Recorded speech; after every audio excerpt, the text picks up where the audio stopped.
Kicking off the list at number 10, we have Erica Manson, aka Marionette. She made her comic book debut just 2 years ago in Doomsday Clock issue 1. Her and her father moved to the United States and opened up a puppet shop across the street from Maze Glass, which eventually led her to meet Marcos Maze, who would soon become her husband, but I'll get into that a little bit later. They started, of course, as best friends, while Marco's stepfather thought that she was a bad influence. Ooh!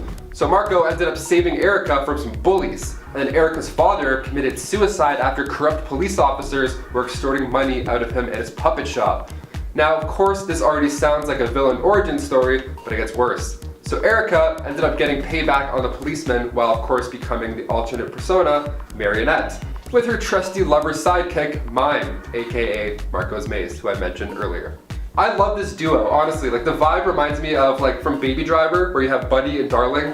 A lot of love and violence, just a hot mix. And before we head over to number 9, guys, if you could just give this video a thumbs up and like this video, it goes a long way over here at the studio. You guys rock, thank you. Now back to some more villains. And number 9, the Underbroker, not to be confused with the Underminer from Incredibles. So Harlan Graves, aka the Underbroker, is a businessman and lawyer located in, of course, Gotham City, who runs a bank for criminals. The Underbroker, of course, wears a fancy suit and a mask. I mean, he looks ready to go to the club, and he also looks ready to crunch some numbers. Love the red and black combo. Slick. He's a broker for criminals, so he would help them store cash in hedge funds. And he's actually so good at his job that the Caped Crusader doesn't even know about his secret organization he calls the Underbrokerage. Great name. He actually helped Catwoman transfer Batman's money to her account, but it was later revealed that he was just getting the account for the Joker. Super smart, super evil, and super handsome. Gotta love it.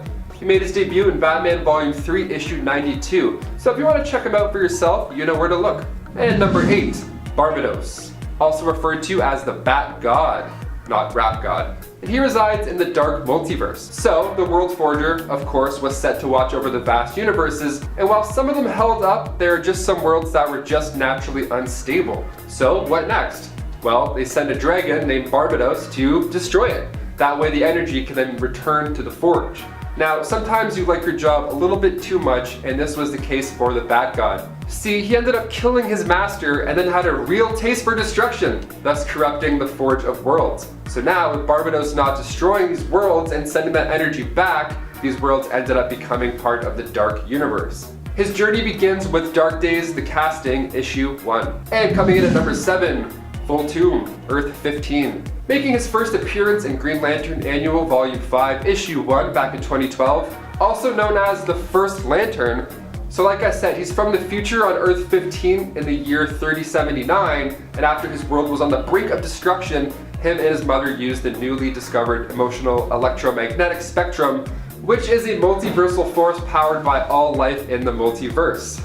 Then they used this power to create the Travel Lantern, and then Voltoom left to find safety while his mother stayed behind and unfortunately, in superhero fashion, died by being crushed by a building right as he left. So he traveled for weeks through space and time in desperate hopes to find something to save his home world. So he goes to Earth 17 and uses the spectrum to resurrect plant life. Cool, not much more to do here, let's go next. He tries Earth 47, then they use the spectrum to create nice music. Cool. And next, he went to Earth 3, where he met a sorcerer named Mordu, in which he creates a power ring out of a piece of his soul. And that ring, of course, being called the Ring of Voltoom. He finally found Earth 0, where he acted as the law and order. Eventually, Voltoom's mind was corrupted from the spectrum, and he becomes insane and tries to kill the Malthusians, who had created a great heart battery beforehand. Not cool, Voltoom. More like not cool Tomb. Nah, I tried. And number 6, Daniel West, Reverse Flash. Making his first appearance in the Flash Volume 40, Issue 0, Daniel West is a classic speedster. His costume is the first thing you notice when looking at this version of the Reverse Flash. His suit is made partially from the monorail that he crashed into, so it acts like an armor around him, which is super cool looking. It was merged to him. So after an accident where you get super speed, becoming a supervillain isn't too hard of a lane to slip into, especially when your mother dies while giving birth to you and your father is an aggressive alcoholic. Yeah, Daniel's upbringing is super tragic, so he uses the Speed Force in attempts to go back in time and prevent this from happening at all costs. So if anybody has to die in the meantime, so be it. His goal is to take out other speedsters and use their speed force to help him achieve his goal. Sad times indeed. Number 5, William Cobb, the Talon. He made his comic book debut in 2011 back in Batman Volume 2, Issue 2, and the Talon is an assassin for the Court of Owls, who claims to have killed several Wayne family members, including Bruce Wayne's great-great-grandfather, Alan Wayne. Not a bad resume. He began his early days juggling baseballs on the street just to get by, and after his father had passed away tragically while building a bridge for Cameron Kane, he began his early days juggling baseballs on the street just to get by, after his father had passed away tragically while building a bridge for Cameron Kane. So he would earn some money and then sneak it into his mother's purse. What a gem. And then one day somebody was watching his act and then got pickpocketed. So William Cobb noticed and hucked one of these baseballs at him, saving the day. The man offered him a job at a circus as a thank you. So he started using knives instead of baseballs to amp up the act, keep it fresh, and eventually met his love Amelia back when he returned to Gotham. Now he was a celebrity though. Amelia's father didn't like the two in love, so he told William to beat it. Amelia at this time was actually pregnant. Ruh-roh. So Cobb joined the Court of Owls and became one of the Talons, and went back to Amelia's house to kidnap his own son. His son ends up becoming the Gray Son of Gotham, John Grayson's father. Number 4, Oblivion.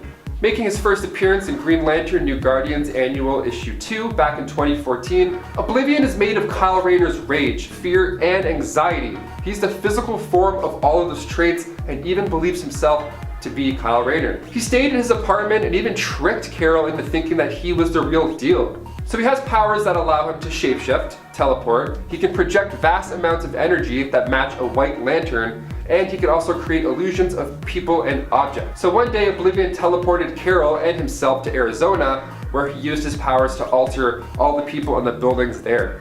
He's kind of annoying like that, Number 3, Gotham Girl, aka Claire Clover. She made her debut in DCU Rebirth Issue 1 in 2016.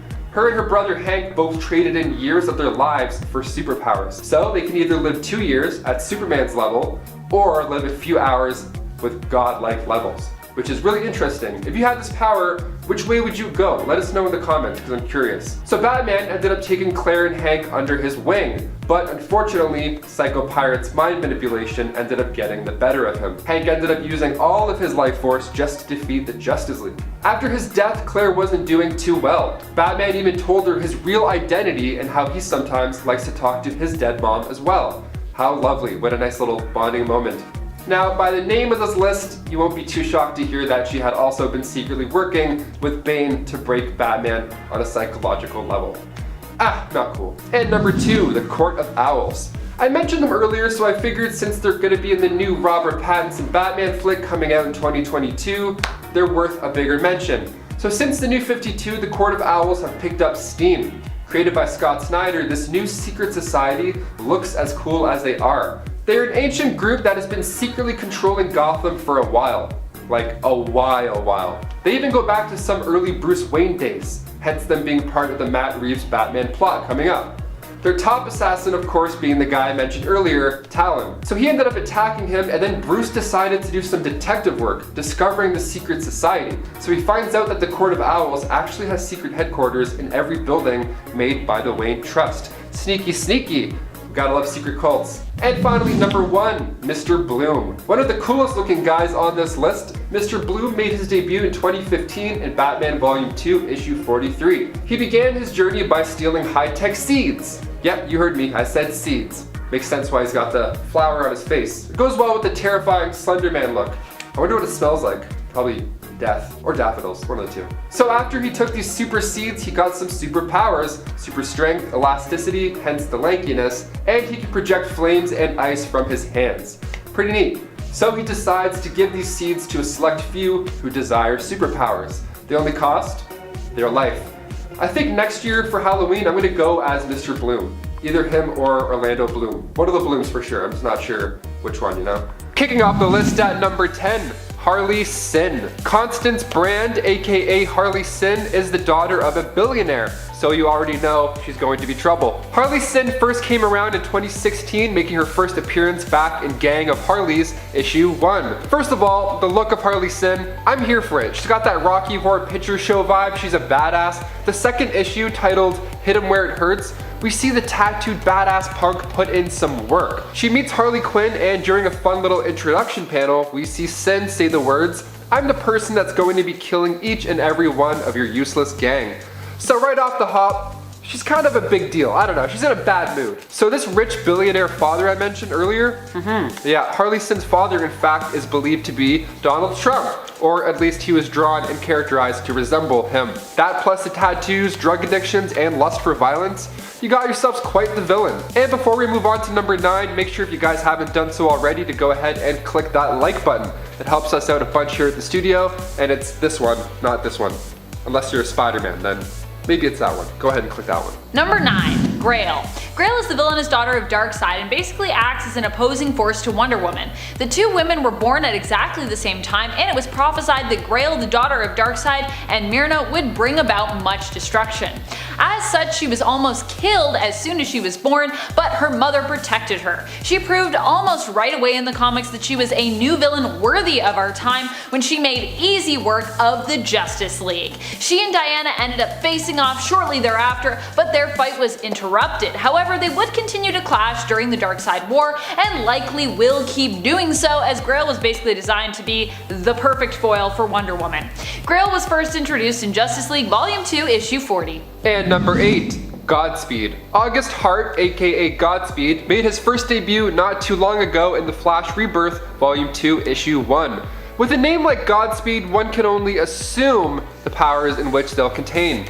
Super speed, which is also my favorite superpower on the low.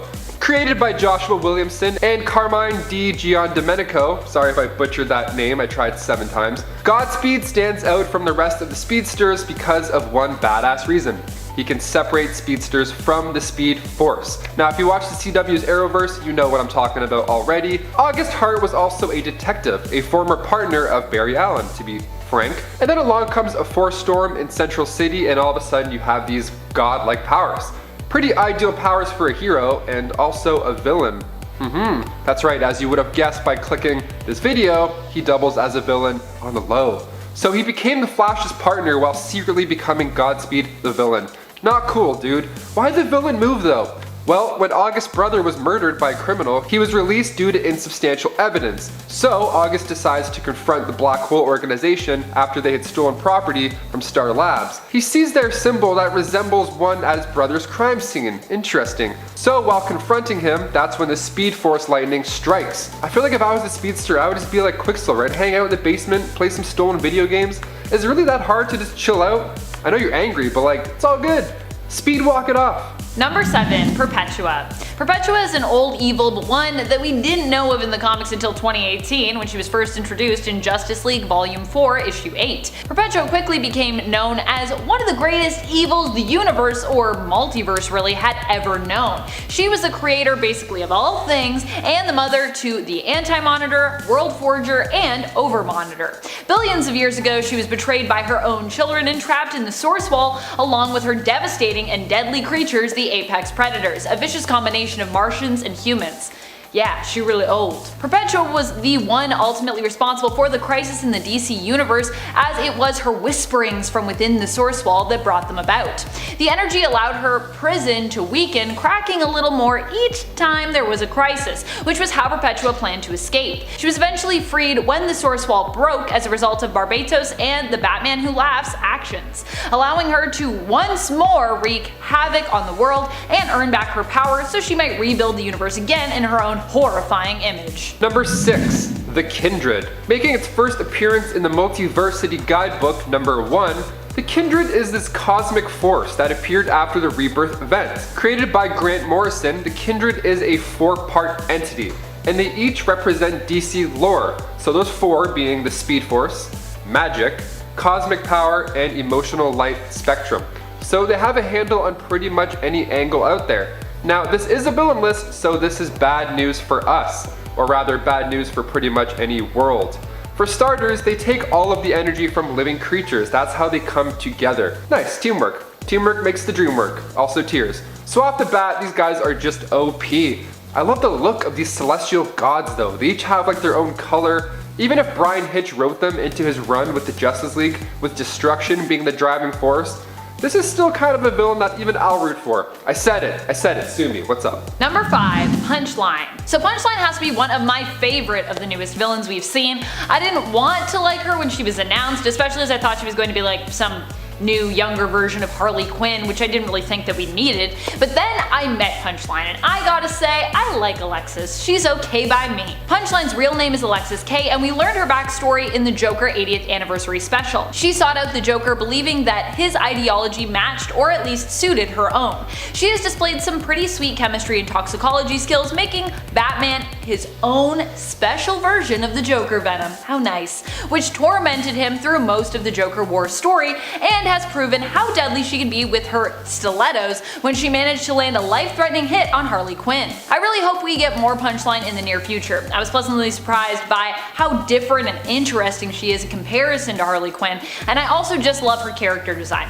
Punchline first appeared in Batman Volume 3 in issue 89. Number 4, ERADICATOR 2. With that name alone, oh boy, you already know what's coming. The ERADICATOR 2 was created, of course, after DC's rebirth with the absence of the original ERADICATOR. Another big bad version was bound to show up. I mean, we expected it. So of course this is the newer version of ERADICATOR from the 80s comics, but the best part is that he still has the 80s look. He's got the retro badass glasses, which are such a nice touch, by the way. Just by looking at this guy, you can tell he's the coolest. Created by General Zod, this AI ended up taking on the physicalities of Superman, hence the everything about him. So when this badass AI is close to a yellow sun, he gets powered up real good. I'm talking the usual super strength, stamina, flight, speed, and he's basically invincible. A cool but scary power that he also obtains is that of energy manipulation, because he's made of course, pure energy. ERADICATOR wasn't used too much, but I feel like ERADICATOR 2, since his first new appearance in Superman Volume 4 Issue 2, at the very end we see his rebirth, and it's beautiful. Once the Kryptonian gene is detected back on the Fortress of Solitude, energy forms all around the room. There's an ID badge, some glasses, and then bam, all this mixed into one. You get this bright pop, and his opening line being, "We are here, we will save you too, Kal-El." And it's sick. He's like basically Terminator with the cape. He's got the look, there's this energy coming from him. I would love to see this guy go head to head with Henry Cavill. I mean, maybe we'll get more of a dark alternate version with the Snyder cut of the Justice League, but fine, that'll have to do in the meantime. For now. Number 3, CLOWNHUNTER. CLOWNHUNTER is just a kid who stepped up to the plate when it came to taking back Gotham during the Joker War. Seeing his neighborhood being ravaged and attacked by the Joker gang, and having lost his parents to the Joker, he was inspired to start cracking skulls, which is exactly what he did, defending the innocent with a baseball bat with a batarang attached to it, to kill any clowns that crossed his path. His true name is Bao Pham, and at the end of the event, he was confronted by Batman himself, who suggested that he seek help and speak to a therapist. He also offered to mentor CLOWNHUNTER, but warned him that he would not tolerate the teenage Bao killing anyone else, no matter their crime. CLOWNHUNTER seemed interested in getting help, but only after his work was done. CLOWNHUNTER first appeared in issue 96 of 2016's Batman. Number 2, the Batman who laughs. Bruce Wayne, but from Earth 22, is a touch different than the one that we know best. The Dark Universe is a very special and very vast place filled with alternate versions of characters, but one of the most notable has to be the Batman who laughs. Making his first appearance in Dark Days, the casting, this Bruce Wayne has, well, of course, similar origins that we're familiar with. Parents were murdered, became a crime-fighting bat, protects Gotham, all the good stuff. But this Joker changed his path up. Joker began murdering everybody in Gotham. He bombed a hospital and then shot the parents of the kids. Like, he's twisted, and he's also dying at the same time. He's dying from the chemicals that made him become the Joker in the first place. So of course he wanted to take everybody out with him. So when Batman stepped in and killed him by breaking his neck, the toxins from the Joker were inhaled by poor Batsy, causing this to happen. So a day later, he's joined by Batgirl, Nightwing, Red Hood, Red Robin, who were training in the Batcave, and then Batman then shot all of them. And then this is just the beginning. This insane clown Batsy is terrifying and entertaining in all of the right ways. Number 1, Ghostmaker. We don't know a lot about Ghostmaker yet. He first appeared in Volume 3 of Batman, the current run, in issue 100 as a mysterious figure. And so far, he stayed that way. We'll likely see more of him in issue 103, but so far we know he's not as new as he might appear. In fact, in Batman issue 102, Batman seems to recognize him, leading many to speculate as to which old rival Ghostmaker's true identity could actually be. We do know that he's here to challenge Batman for Gotham and to provide the people with an alternate option when it comes to choosing their hero for their city. He also comes with a ton of tech, and at this point is probably going to quickly end up being better equipped than Batman himself when it comes to gadgets, as Bruce just lost all of his fortune to Lucius Fox. Well, he gave it away, that is. And Lucius is out of the Batman game. Bruce is on his own this time around when it comes to equipping himself, and he only has his own ingenuity and the help of the Bat fam to back him up. Number 10. GLENMORGAN. Glen, or Mr. Metropolis as he is sometimes known, was a villain that New 52 Superman came up against. He ended up being targeted by both Superman, both as Kal-El and Clark Kent, due to crimes he had been involved in. After being dropped off the side of a tall building, he was forced to confess to his involvement, but managed to avoid going to prison. He spoke out against Superman as an alien threat to planet Earth, and managed to attract the attention of General Sam Lane and Lex Luthor, who then became obsessed with trapping Superman. Number 9. SUPERDOOM. This villain first appeared in Action Comics Volume 2, issue number 9. SUPERDOOM is a villain who was actually created by the non-powered team of Clark Kent, Lois Lane, and Jimmy Olsen, in an unfortunate partnership with the evil corporation Overcorp. SUPERDOOM was supposed to be for Lois, Jimmy, and Clark the savior of humanity. They envisioned him as a hero named Superman, who would be created using a device they invented that turned thoughts into reality. However, instead, their Superman became corrupted and turned evil, and set out on a mission to destroy every other Superman in the multiverse, becoming known as SUPERDOOM. Calvin Ellis, the Superman of Earth 23, with the help of his Earth's Lex Luthor, were the two who ended up putting a stop to SUPERDOOM the first time around, though eventually SUPERDOOM would be redeemed and would later be transformed into a hero. But when he was introduced, he was a villain. Number 8. WRAITH. WRAITH first appeared in Superman Unchained number 1 and was created by Scott Snyder and Jim Lee. WRAITH is an acronym for William Rudolph's Ace in the Hole. He was introduced in the story Superman Unchained as the original Superman, an alien who was sent as a gift to Earth from an alien race as a response to a mathematical equation that Earth had sent out into space, which that alien race had intercepted. WRAITH was used by the military as a weapon and tool in World War II, and continued to be used by them ever since. WRAITH, however, as a super being, belonged to the US military, and of course was only loyal to the USA, and ended up turning on Superman when Kal-El came into conflict with General Sam Lane. WRAITH was also stronger than Superman, who turned to the Justice League for help in defeating WRAITH, which ultimately only made WRAITH expand his wrath to that of the Justice League as well. Number 7. KAIYO the Trickster. KAIYO is an ancient trickster who is similar to Marvel's Loki, and is also associated with the concept of chaos. She often causes trouble just because she can, and because she is curious to see what will happen. KAIYO was responsible for transporting both Superman and Batman through time to an alternate world where they met alternate versions of themselves, and were forced to fight. She often wipes the memories of those she meddles with, leaving them with no knowledge of her existence or what she did to them. KAIYO first appeared in Batman/Superman issue number 2. Number 6. Leviathan. Leviathan was another mysterious villain of Superman's for a good amount of time during DC's Leviathan event. He was the leader of Leviathan, an anti-capitalist organization who seeks to dismantle society and reshape it through replacing the world's leaders. Basically, it's a terrorist organization.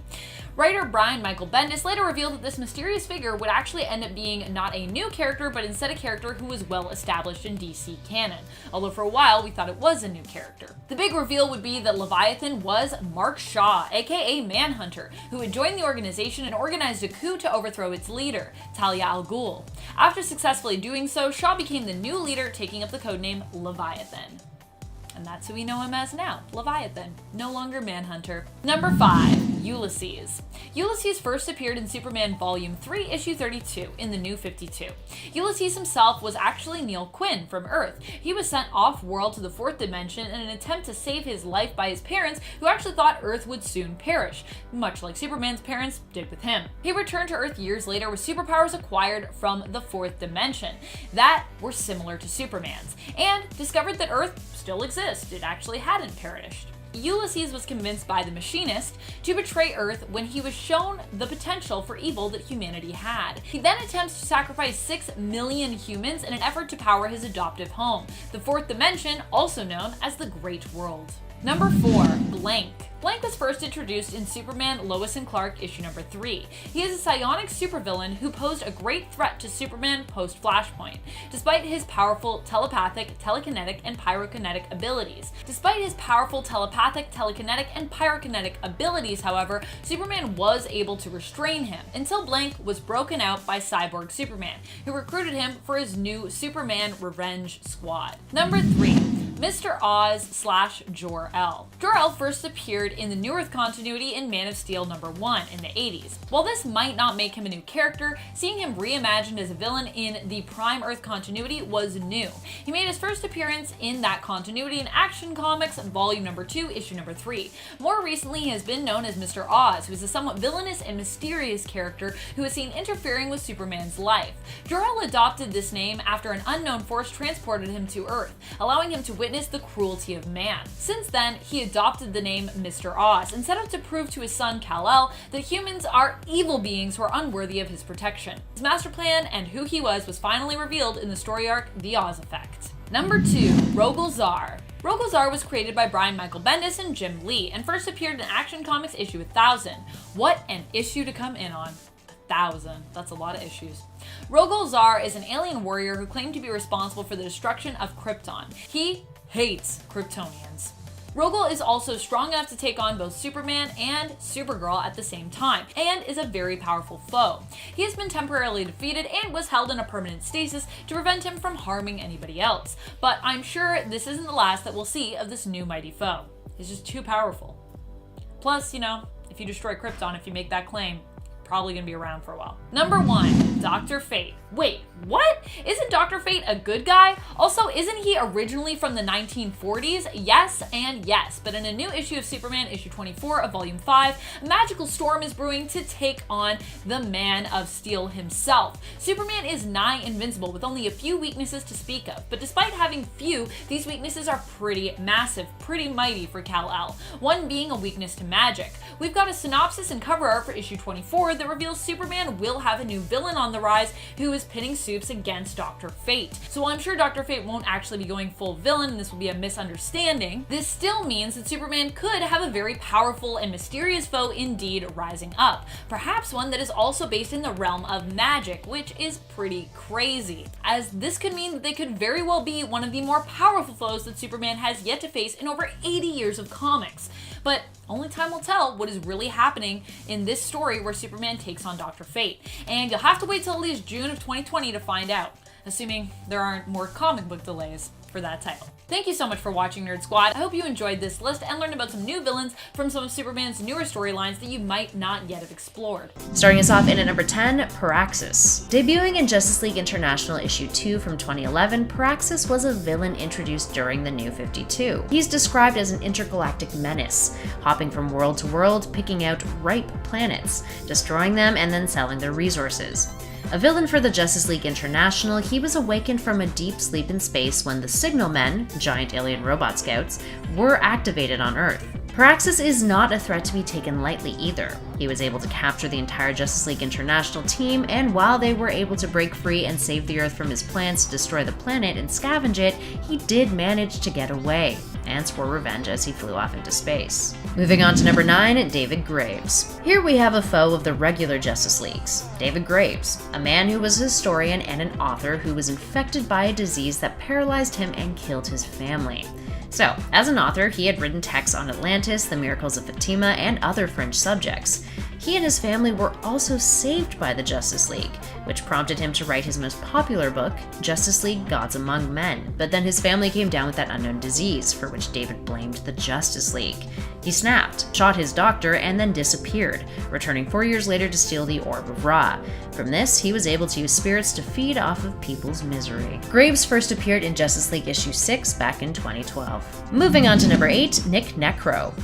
Nick, who first appeared in Justice League Dark Volume 1, Issue 12 in 2012, was formerly the greatest mage in New York. He was a mentor to both John Constantine and Zatanna, and he was also banished to hell. Yeah, talk about a resume. That latter bit went down when Nick betrayed his disciples on an obsessive quest to obtain the Book of Magic. He was pulled out of hell by Felix Faust, who, alongside Dr. Mist, wanted his aid to recover the Books of Magic. Necro was also determined to get revenge on Zatanna and Constantine. This all went down in a story arc titled The War for the Books of Magic, and ended with Necro being locked up in a metahuman facility. In at 7, Grail. First appearing in Forever Evil issue 8 from 2014, Grail is Darkseid's daughter. But she's also half Amazonian, having been born to an assassin named Marina on the very same day that Wonder Woman was born. What a person to share a birthday with. She was prophesized to cause great destruction under the command of the Anti-Monitor, and she is pretty darn powerful thanks to her new god Amazonian hybrid physiology, able to use magic to dimensional travel, resurrect others, summon, corrupt the will of others, produce omega beams, and also, she has superhuman strength, speed, durability, stamina, all that jazz. And she's immortal, so that's fun. In at 6, Barbatos. Finally getting into some villains who debuted after the New 52 and in DC Rebirth. Gotta love continuity reboots, am I right? Barbatos is a beastly one.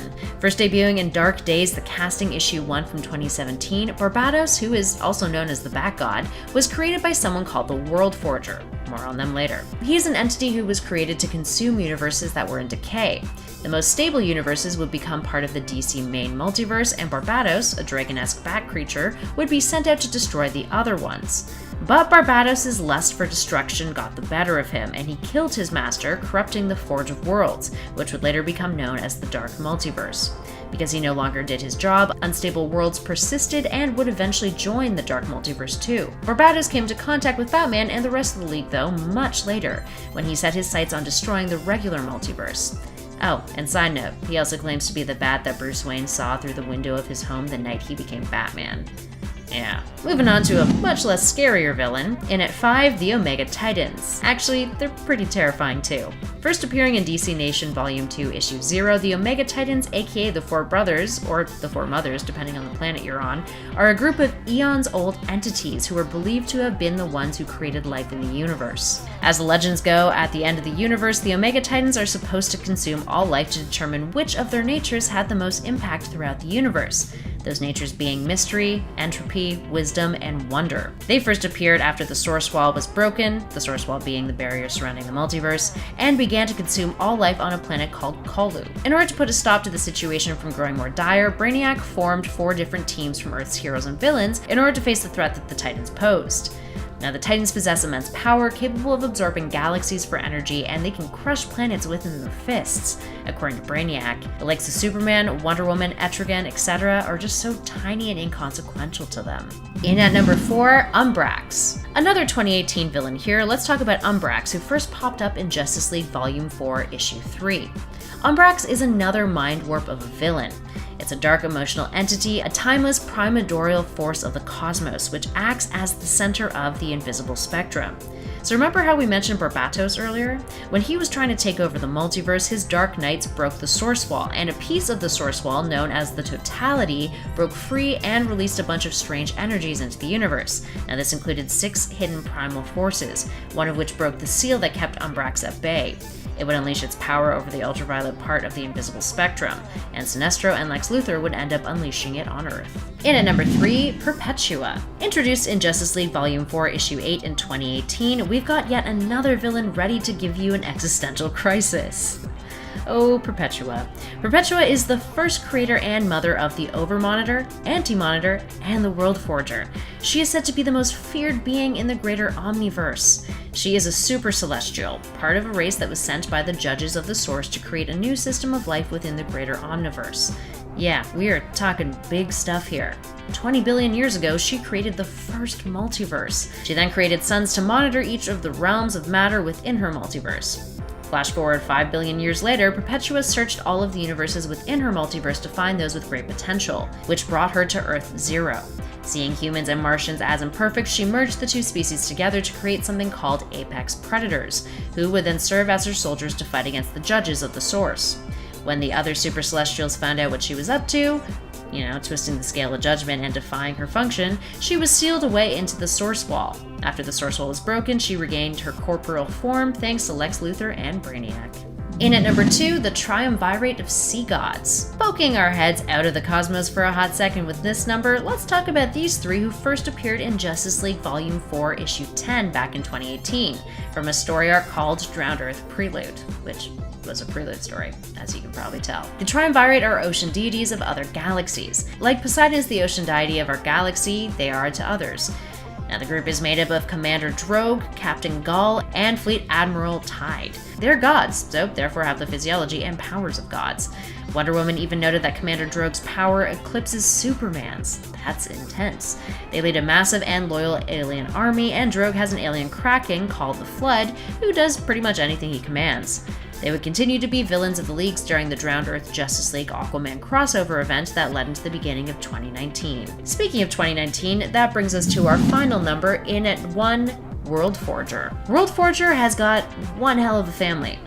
He's Perpetua's firstborn son, and brother to Monitor and Anti-Monitor, and while he was first mentioned in Dark Knight's Metal Issue 4 in 2018, it wasn't until Justice League Volume 4 Issue 10 in 2019 that he really made his first full appearance. He also has a name beyond World Forger. It's Alpheus. After he was created by Perpetua, she assigned him to the World Forger, a place in the deep darkness beneath creation in which universes were created from the feelings and the fears of every living being in the multiverse itself. The most stable of worlds would rise into the regular multiverse, or rather, the orrery of worlds, and the unstable ones were dispatched of by Barbatos, Alpheus' dragon, and as we mentioned earlier, he was killed by his dragon. But after Barbatos was defeated by Batman and the Justice League, Alpheus was reformed in the 6th dimension. Then Perpetua was liberated and Alpheus started to create countless universes in order to create a perfect multiverse to replace the current one.